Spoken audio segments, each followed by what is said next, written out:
I'm honored to introduce our speaker today.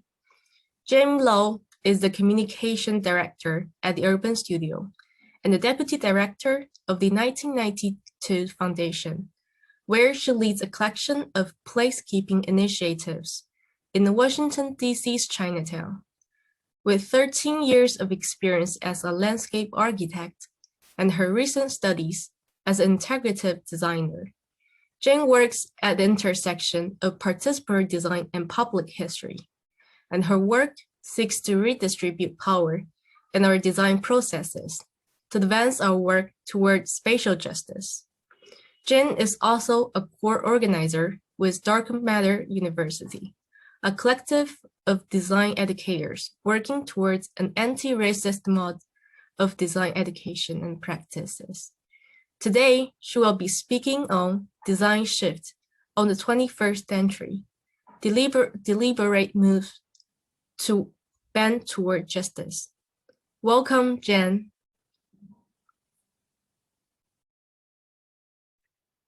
Thanks so much, Chen, for the great introduction. Let me share my screen and I can get started. So first, I just wanted to also thank Chen and also the Labash team for the invitation to speak today. You all have done an incredible job at putting together this conference. So I'm super excited for it. Thank you. As Chen mentioned, my name is Jenn, and I am an integrative designer, educator, and landscape architect. I live in the unceded territory of the Piscataway people, also known as Washington, D.C. As you know, I have multiple affinity groups, two of which is the Urban Studio and the 1882 Foundation, where I lead placekeeping initiatives in and outside of DC's Chinatown. So my talk today is entitled Design Shifts in the 21st Century, Deliberate Moves to Bend Towards Justice. Our systems of design practice and education are deeply rooted within systems of oppression that have been intentionally designed, reinforced, and made complicit over the century. And this is fundamentally incongruent with 21st century demands. So this talk is also a reflection of my own shift over the past 5 years into new roles and forms of practice to meet the rapidly changing ecosystems that we continue to work within. It's worth noting that I also consider myself an emerging practitioner in this space, having worked for 11 years in private practice and then another 2 years in nonprofit sector before going back to graduate school most recently. So these past probably cumulative 5 years have really provided me the space and the time to reflect on the gaps I observed in the design process as a traditional practitioner in private practice that has since been sort of the catalyst for my design research investigations. And so recently, over the past few weeks, I've had to do some sense making of my own sort of professional sort of trajectory over the past year, not embedded in a sort of a traditional firm or organization or even an overarching employer right now.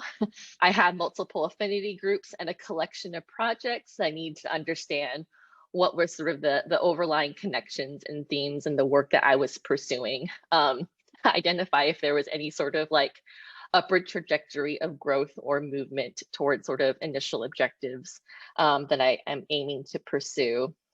So there's really sort of like two sort of buckets of work that I am particularly interested. One is the surfacing of histories to impact the architecture of inequity in order to reveal how our systems were designed specifically to divide and disempower. So through scholarship, sort of engaging more recently in public history and also the digital humanities are sort of opportunities for that storytelling. I'm also going to kind of hold that sort of bucket because this conversation today is really about sort of this second sort of tier at the bottom as I sort of engage with projects and programs as vehicles to reimagine and redesign new processes.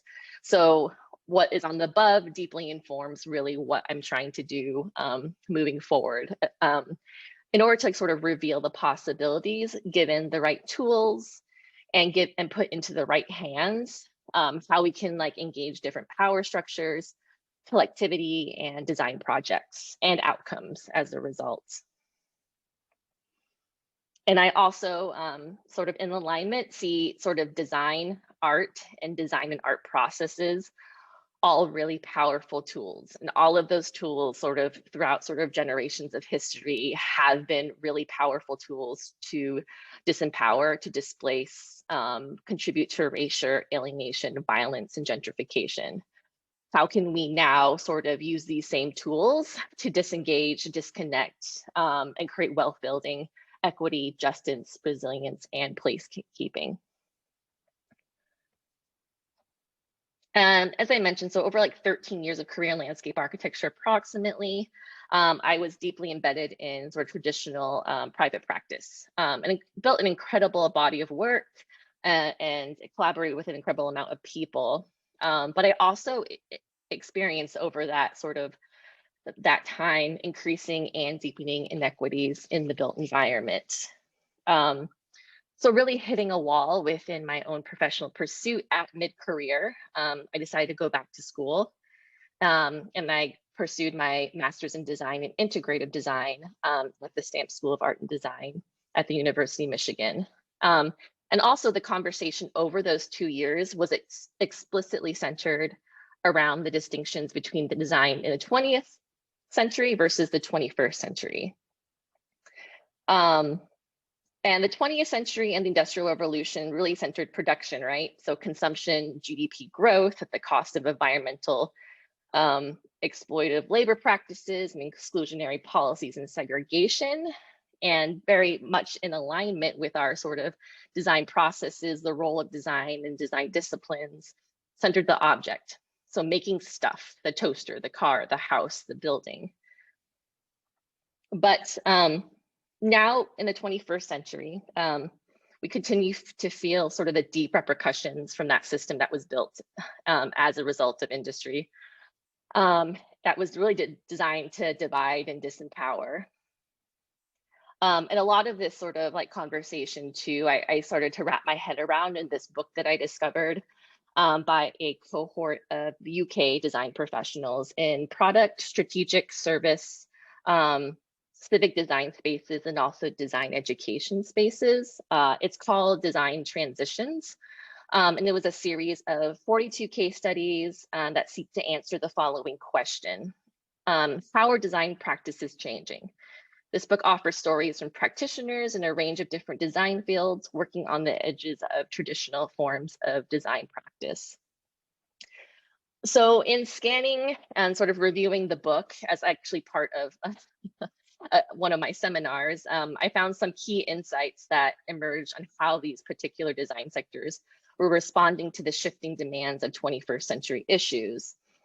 So that was a way, specifically from a culture of individualism, disciplinary silos, and object-based design focus, toward the necessity of increased collaboration and partnership, expanding roles and skill sets needed designers, and diversifying models of practice and an emphasis on process.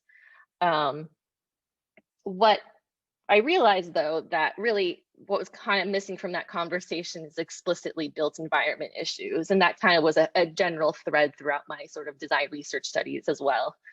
And also acknowledging that this book was written in 2013. I would be really surprised that would not be included in the subsequent edition. But as we sort of wait for that, I made my sort of own hot takes on our own design transitions, and invite you all at the end of this presentation to join that conversation. So also in the spirit of this presentation, really sits at the intersection of something old and something new, so that we can produce something that we didn't know of before. So this makes steps towards, specifically towards transdisciplinary practice. And I really like this analogy by Brian Boyer, who is the new director of the new urban technology program at the Taubman College at Michigan. And this distinction between multidisciplinary work and transdisciplinary work.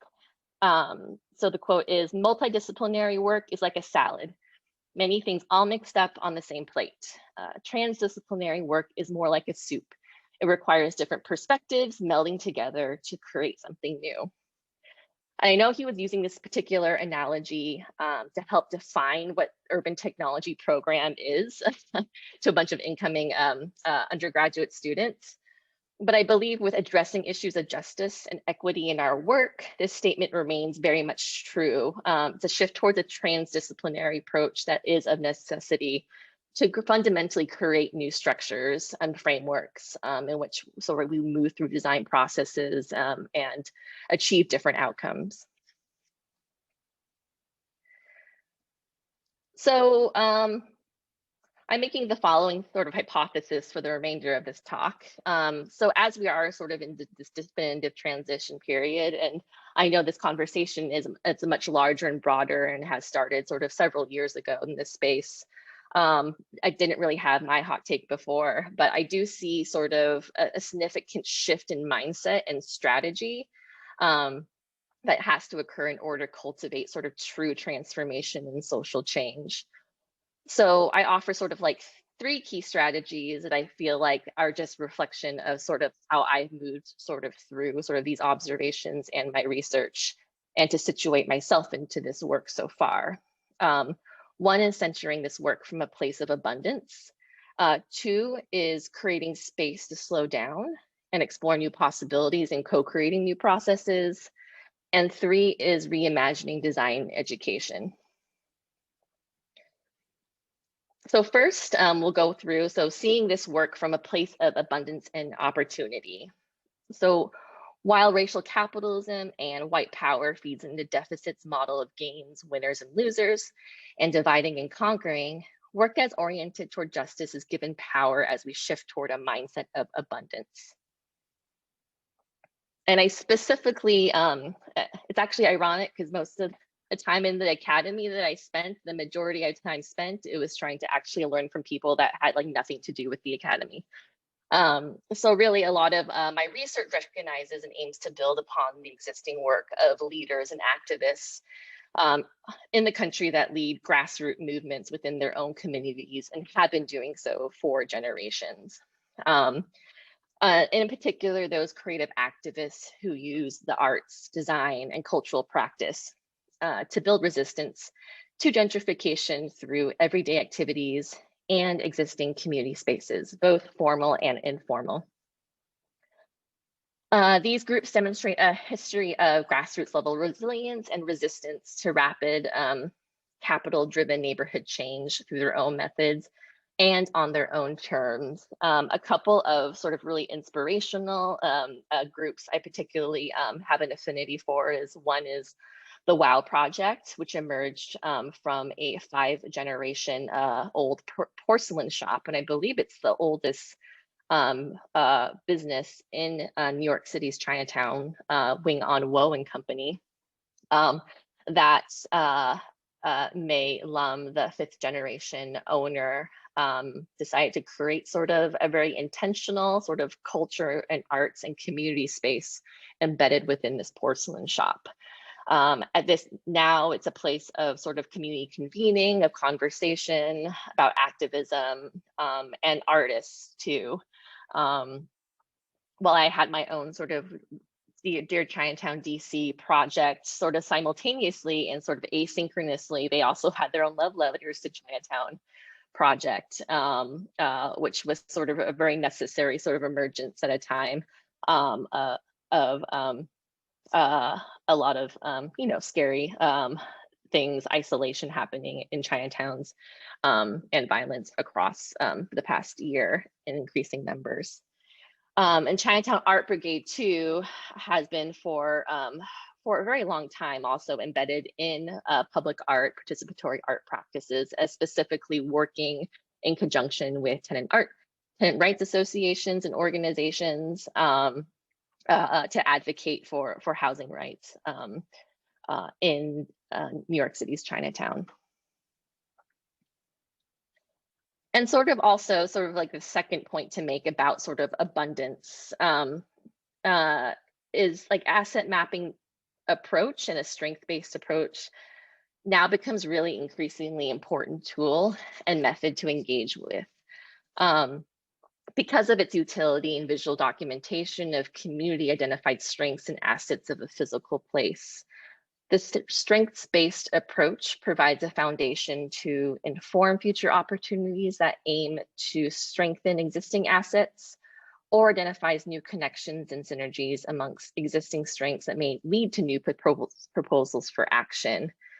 And my entrance into asset mapping was through community-based participatory action research, through the work of Barbara Israel and her decades worth of work with the Detroit Urban Research Center. There's also a wealth of place-based practitioners that integrate the tools of design to really amplify this work further into different types of modes and mediums beyond mapping. So at the intersection of research and practice, in particular, Dolores Hayden's 1997 book, The Power of Place, documents a decade's worth of work making the connections between social histories of people and their lives and its connections to urban places over time, in order to explore how communities and professionals can tap the power of historic urban landscapes to nurture public memory. Leveraging a variety of different mediums and modes and venues, such as walking tours, books, public art, public meetings, her interdisciplinary collaborations work to better understand and make visible the stories and history of places from the perspective of the people who have lived their lives there. And former co-founder of the Center for Urban Pedagogy in New York City, and now based in Los Angeles, designer and artist, Rawson Wu's Willowbrook is, and work in partnership with the Little Tokyo Service Center's Takachitsu community archiving project, both leveraged a multimodal system of community programming, publications, exhibits, both physical and digital, to document the neighborhood through the perspective of its residents. Projects like these demonstrate the designer's role in making visible and tangible concepts of placekeeping, recognizing that places are not blank canvases, but rich and complex places of everyday life and experience. And there's also sort of like the landscape of the larger sort of industry of emerging social change sector, to just sort of demonstrate sort of like what's happening sort of also outside and interconnected to built environment industry and issues. This is the social change database version 2, instigated by George I from the Greater Good Studio in Chicago, and colleagues from the Design Gigs for Good network, developed this Airtable database of 150 entries so far of globally design agencies in the social change ecosystem, both in and interconnected to built environment issues. He also makes a poignant note about collectivity in particular in this emerging sort of space and practice. But why on earth would I make a list of our competitors for everyone to see? And even more curiously, why update it to improve the usability? Well, at our studio, we fundamentally don't see other organizations that do this work as the competition. The competition is poverty, racism, and apathy.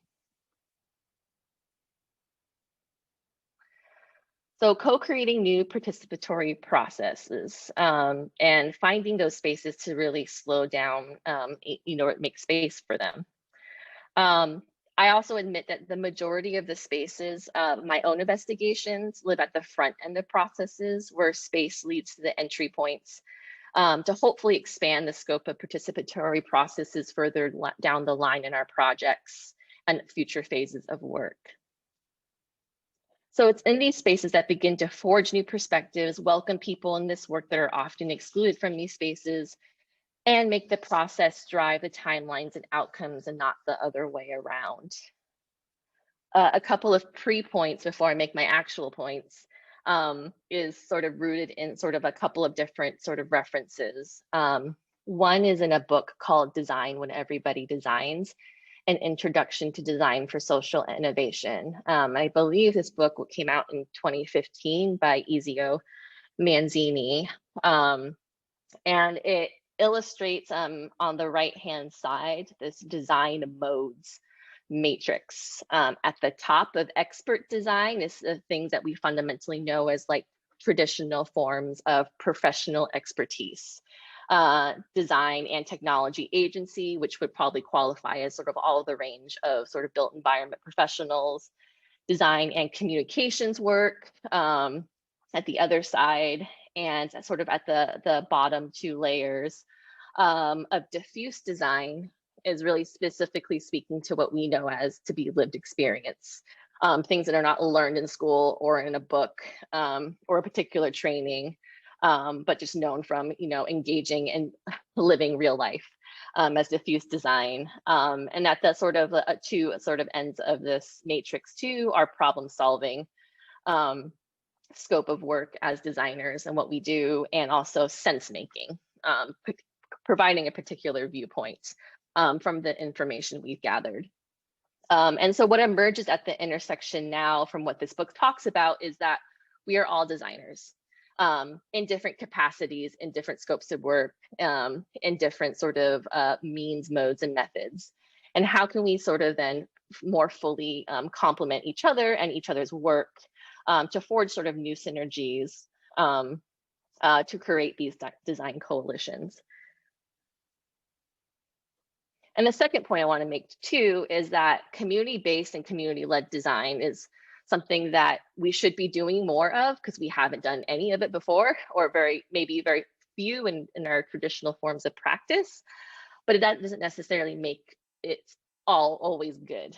So in this particular article by Kelly Ann McKercher, who recently wrote a book called Beyond Sticky Notes about co-design processes and frameworks, kind of started this like reflection about not all community-led design efforts are inherently good, accessible, or equitable. So it's important sort of within this space, and as we get sort of experimenting and exploring sort of modes and processes in community-led design practice, that not all community-led design and participatory design processes are created equal. And there's much care that needs to be taken as just as much as all the other aspects of our design projects too. And so with that, and kind of co-creating new processes, I'll speak specifically to the work that I do with my colleagues at the Urban Studio, which we are a 501c3 design nonprofit trying to advance design thinking for equitable and sustainable urbanism. If you've been to previous presentations from my colleagues or myself, our 5 core values are design as liberation, authentic and meaningful engagement, co-design and co-creation with communities of color, intergenerational leadership and mentorship, and valuing experts of lived experience. So our core values are also much about our process, and that reflects sort of the work that we choose to do and the objectives that we, how we design sort of the programs that we embed ourselves in. And this all started with the Studio DC program designed and hosted by Maisie Hughes and Kendra Hyson, the co-founders of the Urban Studio. A 10-week design immersion program that really leveraged sort of the project-based, place-based curriculum approach that we all are very familiar with. Being able to provide those resources, opportunities, networking, and mentorship to local Washington, D.C. high school youth. And at the intersection of that, it's not only sort of like trying to mimic traditional sort of design studio and practice, but also providing the opportunity to intersect their interests and their skill sets and talents to create, again, something different, different outcomes from their particular perspectives as lived experience within real life projects in their own sort of local contexts. And we're really also trying to expand sort of the concept of the Studio DC model too. to allow students to really sort of have not only a sort of a 10-week sort of project-based learning space, but then also be able to give the time and space to incubate their ideas and innovations through sort of an entrepreneurship design incubator model. That's actually in alignment with a strategic planning initiative that's set to sort of start and extend for a whole year. So knowing that sort of a project is in the books, it's ready to go. There is sort of a very specific set of outcomes and deliverables as a result of sort of this master planning effort. Alongside that, we're creating this layer of a youth design lab as sort of a very strategic initiative to sort of connect with the critical mass of resources, people, and sort of public interest in this project to build a cohort of high school fellows who will be having a 10-week design immersion program and then be given a subsequent few months to create projects, any of their choosing. It can be site-based, it can be designing legislation, it could be creating a podcast or a publication or a series of workshops, all of which must have some sort of outcome toward environmental justice outcomes at the middle branch. And so it was really like not sort of like in a strategic way saying, okay, we have this project. And again, saying we can go with this project, but like, let's take advantage of sort of the critical sort of like cumulative capacity that has been built in any sort of given, 1 year to 2 year trajectory of a project, and be able to like convene and cultivate an educational opportunity and build a program model that could potentially be invested and run in perpetuity beyond sort of the participation of the design team. And sort of my last sort of message for this presentation is for us to sort of, like a lot of us in this space right now are educators or a student right now, is to reimagine what our design education is and wants to be. Really, the rigidity of the academic calendar is really incongruent with the desire and need for community-centered practice and participatory design methods. There is just not enough time within any given sort of quarter or semester timeline. But that isn't to say that we can't begin to experiment with new frameworks to begin to answer these questions. And while still sort of a work in progress, this is sort of just what sort of I desired to engage in for my MDes experience, which is a very still early program. I think right now it's about 5 years old. But there is sort of two things that this program structure attempted to address in these early stages. One is partnership. And two is how we worked together as students, as colleagues.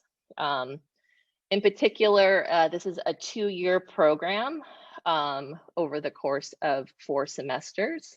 And really, a lot of the work to be building this program happens probably a year or more in advance on behalf of faculty and sort of program directors to identify potential project partners. Those partners would be from a range of different places, like outside and within sort of the university, under the umbrella of a particular topic that we were investigating. In our 2 years, we had to investigate issues of access and equity in education. And over that 2-year span, it's really to try to interconnect. So in terms of partnership, us as students were introduced to partners at each sort of semester and within each studio, starting with inquiry and research, flowing into prototyping, and then thesis year was about co-creation and co-design processes. And with the intention that like those introduction to partnerships in our first year would then sort of coalesce into stronger and continued relationships into our thesis years to continue building those projects. And with also the concept of during our thesis year that the co-creation process was centered. So our partners were our thesis partners and a part of our advisory group. And throughout sort of the next 2 years of thesis work, our partners were the holders of institutional knowledge that as students come and go, that project learning, those outcomes were embedded into their work moving forward. And also within sort of studio, I mean, I think a lot of folks find that sort of that space for the ability to test and experiment. I'm fortunate to actually be visiting faculty at the University of Washington for the spring semester, teaching an advanced BLA and MLA studio called Placekeeping and Communities of Care. The site is situated within the context of Washington, D.C.'s Chinatown, which a lot of my research and current work is embedded in. But what I found sort of particularly important with this work was to sort of see what we could do with sort of experimenting with different types of sort of qualitative methods, design research methods. So looking at journey mapping, looking at sort of ecosystem mapping, looking at storyboarding. How are we using sort of new tools, integrating them with sort of old tools to produce sort of new sort of research findings to sort of further sort of exercise our sense making and analytical capacities as designers. And then also we start really focusing on people and relationships and their networks and processes and their relationship to each other and how that is embedded spatially and physically. So right now, it's just 2 weeks into this studio, admittedly. So we started to first have conversations with each other. They interviewed their peers about their own care systems. Through that exercise of understanding who are the people, who are the processes and infrastructures that are part of those care systems, then we're moving into our sort of site research, our contextual research, our people-based research, of visualizing and also mapping those care systems as they pertain to DC's Chinatown. And all of that investigation is to really examine sort of existing processes, existing people, and infrastructures that are doing an amazing work in DC's Chinatown, and how is our role as designers able to uplift, amplify, and spatialize and make physical and visible sort of these systems and processes. And so a big part of that too for the studio is like creating strategic visions, but creating what is that first step. And if that step is a temporary installation, if that first step is a broader campaign, how can we connect sort of temporary sort of or shorter term interventions for long-term and accountability in creating long-term change. Another space that I exist in is within the Dark Matter University Collective. We are an anti-racist design school, justice school, collectively seeking the radical transformation of education and practice toward a just future. And our mission is a democratic network with the following principles guiding its actions. We work to create new forms of knowledge production, new forms of institutions, new forms of collectivity and practice, new forms of community and culture, and new forms of design. I'm currently had the opportunity to also co-instruct a 2-module studio course hosted by Dark Matter University and Carleton University in Ottawa, Canada, with Curry Hackett, Jaleesa Blumberg, and Killian Riano. The first half of the studio hosted by Curry and Jaleesa is for with an individual practice toward collective expression, examines the employed Black American modes of cultural production, improvisation in jazz, dance styles, ciphers, to discover unrecognized patterns and challenges, traditions of ego and single party authorship, in the design process. Emerged joyfully was really a series of spatialized games that were designed by students that centered concepts of care, collectivity, and community. So as sort of end of presentation reviewers, we were all gathered together and played these games together and had conversation. And sort of the second module, the sister module is cooperative futures that I co-instruct with Killian Riano, who was also sort of adapted this framework and this curriculum that he's also teaching with urban design students at Kent State University. It's situated in the Huff neighborhood in Cleveland, Ohio, where Killian is based, a once thriving and densely populated Black neighborhood that has been denied access to resources and wealth building opportunities as a result of a history of racist policies and planning decisions, a pattern which is very much part of our American story. And embedded sort of within this, this studio is sort of questioning sort of a lot of the current foundation and university interest in the neighborhood's redevelopment. And we want to take this opportunity to really question the agency in the design and occupation of these spaces and who will actually benefit from the development in the long term. So this studio examines how collectivized and cooperative economic and governance systems can really reshape urban systems, architectures, and landscapes in Huff that are motivated by, rooted, and connected to the existing people, systems, processes, and their visions for change that are already happening or identified in the neighborhood. And it's really as a beginning sort of exercise to embed this studio. Each of the students had to research a set of an actor and then a set of actors in the neighborhood in which they situated and connected their design interventions. And so lastly, some closing thoughts. All of this work is a work in progress. So I really appreciate this opportunity because it does, at each time I create a presentation, it does some additional sense making and new sort of findings of the work I do and want to pursue, and then ask better questions. And all of this really sort of started at me understanding that like me and my design perspectives were very sort of, we're very constrained and very narrow as a professional, and sort of my engagement with sort of other design professionals, other design disciplines outside that world was sort of the first exercise for me to sort of forge ahead to like pursue sort of new ideas and questions. And now largely the next phases is really kind of, you know, making that soup, taking at what I learned from the larger ecosystem and reconnect that to sort of my primary, my discipline of landscape architecture. So like, what is that soup now, and how am I interconnecting the old and the new to make something different in this space? Because ultimately we really can't fix 21st century problems through 20th century design processes.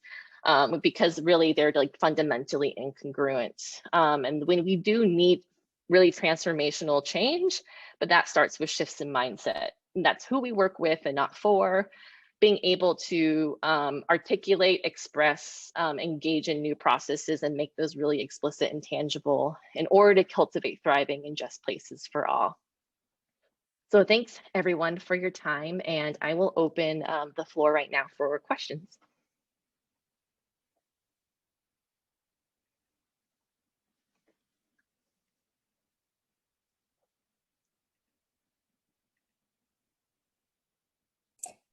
Thank you, Jen. Thank you for the amazing presentation. So we will start the Q&A sessions by the most upvoted question. So there is an anonymous question saying, I have heard the term placekeeping arises in the context of indigenous community and designs. How does this differentiate from what refers to as placemaking? Mm-hmm. Oh, that's a really good question. Yes, you're correct. So like when I found sort of like the concepts in placekeeping, I also, I think, referenced Danielle Bedoya too, specifically in that, in sort of learning about that in my own work and my literature review.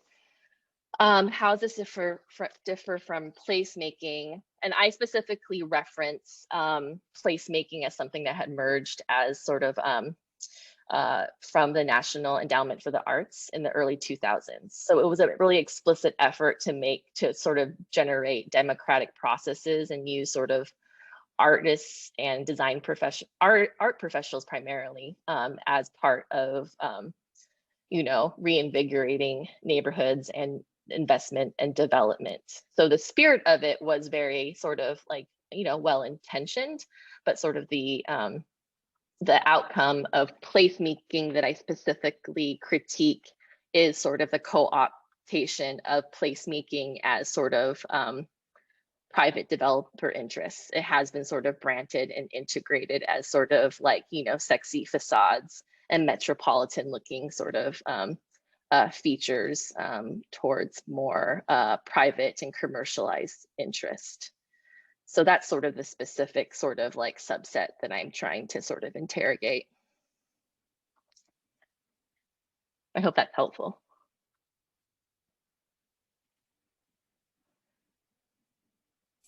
That's great. We have another question coming up.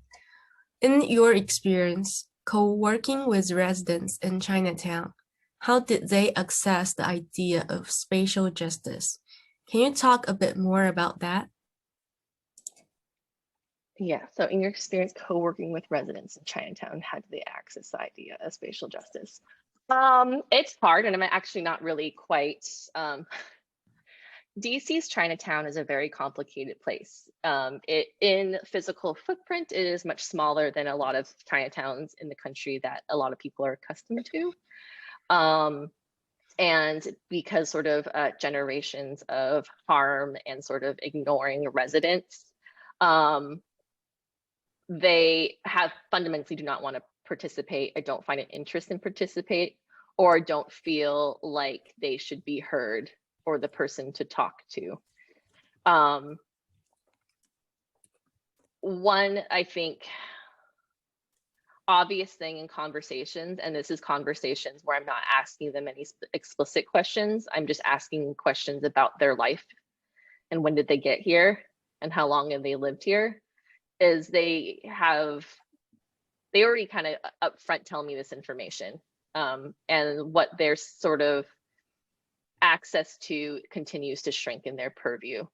So they don't have any, I think, particular sort of drives toward advocacy, because they just think, I think that it is what it is. This is how things change in a neighborhood. But there is a dialogue of like, I really only walk around this block, and that is sort of within the footprint of their housing. And their footprints are very, very specific in the neighborhood across a couple of blocks. And they can articulate that, and they tell me that, and that is also very obvious from what I'm seeing and how I sort of observe the spaces between. And I think it's more about storytelling too. So it becomes a much more like generative discussion than it is anything pointed, because one is nice. If you're young, if you look young, they'll tell you everything too. They do not want to talk to an older person too, because they think that older person is probably some sort of like government official or political figure. So there's a youth aspect to it, and the intergenerational aspect that is to some people's advantage as well. They are much more vulnerable and willing to share in those spaces too. That is so interesting. Thank you. We have another question coming from Jake. Say, can you expand on the Youth Design Lab? What has functioned well so far in working with high school students and younger participants? Yeah, and this is actually probably a better question for Kendra and Maisie, who really have built sort of the urban studio, and have direct experience with the first sort of pilot of the design lab. What I can gather, especially from that, and also Davi's experience, is I think what I find interesting about how Kendra and Maisie's orientation to the work is that they are giving the space for students to, you know, be themselves in this work by letting them sort of, it's very much, I guess, an action research approach where they're identifying and observing the spaces around them.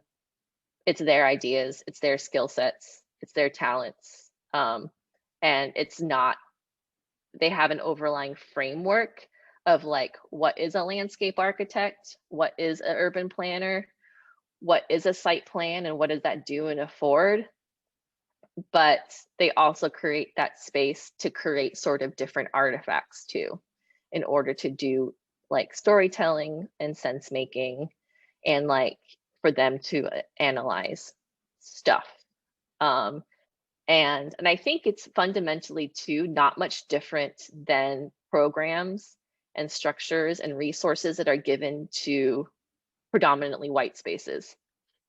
If you look at sort of our most elite institutions, they have fellowship opportunities, they have networking opportunities, and they have mentorship. And those spaces have been very specific for a certain sort of group of people, right? So we're really taking the same mechanics of all of those spaces and being able to provide them to younger people who typically do not have access to the spaces, and also paying them to. And that is really fundamental, is like they can't participate in these programs unless we pay for them, because they do need a summer job. And this is professional work. You're asking about the perspective, they're providing you with sort of like content, and they're creating things. So compensation, first and foremost, we do still live in a capitalist society and we all need to get paid and live. So we make sure that those people who are participating do get compensated. Okay, this is really interesting. Thank you, and thanks, Jake. If anyone attending have any questions, don't hesitate, don't be shy to post it on the Q&A session. We'll have plenty of time before the session ends. So we will move to the next question. Here is a question saying, back in February, the Labash team has shared some of your insights from the essay, Building a Culture of Attribution. Can you talk about how your perspective on professional design culture relates to the model employed at the Urban Studio? Yeah, I feel like I get this question a lot because I feel like I said, presentations are sort of an opportunity for sense making or reflection. And I think that article too was a very specific time and place for myself to like reflect and write about it and process it all. I think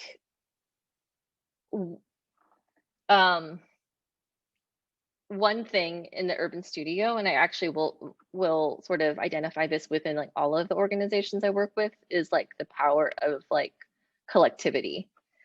And that doesn't sort of remove our individual capacities or our talents or interests, but we as a collective are able to sort of pursue and sort of use our own perspectives and our own, sorry, I'm like terrible at like on the spot questions. I'll rewind to say that we bring our whole selves to this work, and that is not something, and I won't put words in my sort of colleague's mouth, but not something that I was able to do for 13 years of practice.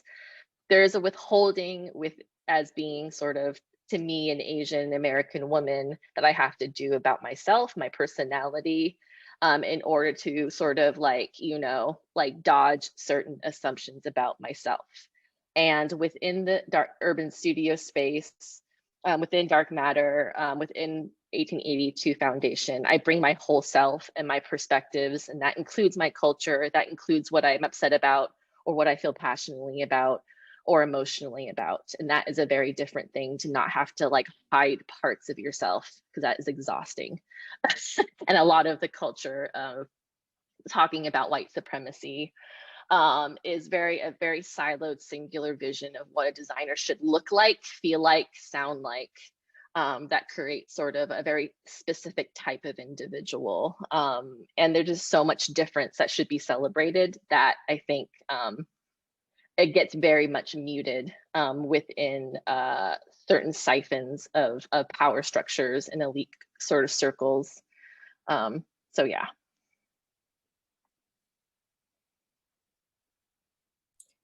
Thank you. That's a very unique insight.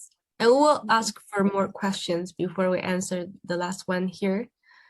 You mentioned that your work is still in its early stage and is continuously evolving with each presentation.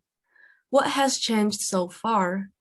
Are there ideas and you have had to shift or new methods you needed to explore? Oh, that's a really good question. I've had to shift a lot of, and it's still a hard thing to do, about decentering myself in this work. So there's a statement I made during my thesis presentation about, like, I used to try to work in a rate in a way that made myself indispensable. And that is not sustainable. And it has been a shift in orientation of, like, what is sort of my contribution to a space that sort of other sort of leaders or work moves without me. Because, you know, we don't have like a lot, like we don't have like multiple of each of us to be able to do all the things and keep track of all the things. It is more people centered. It is like movement building, and it is sort of community organizing centered. So that has been a different shift too, and it speaks to sort of like a culture sort of individualism and being able, and autonomy and authorship. We don't really want to be creating spaces that it only relies on us to sort of continue and perpetuate. And that has been hard and still something I need to grapple with, because I'm very controlled. And I've learned to, like, you know, do everything and be part of everything.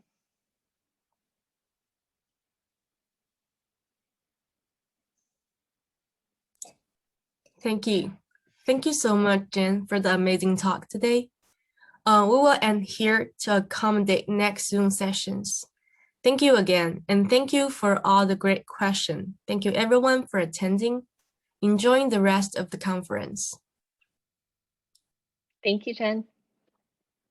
Thanks, everyone.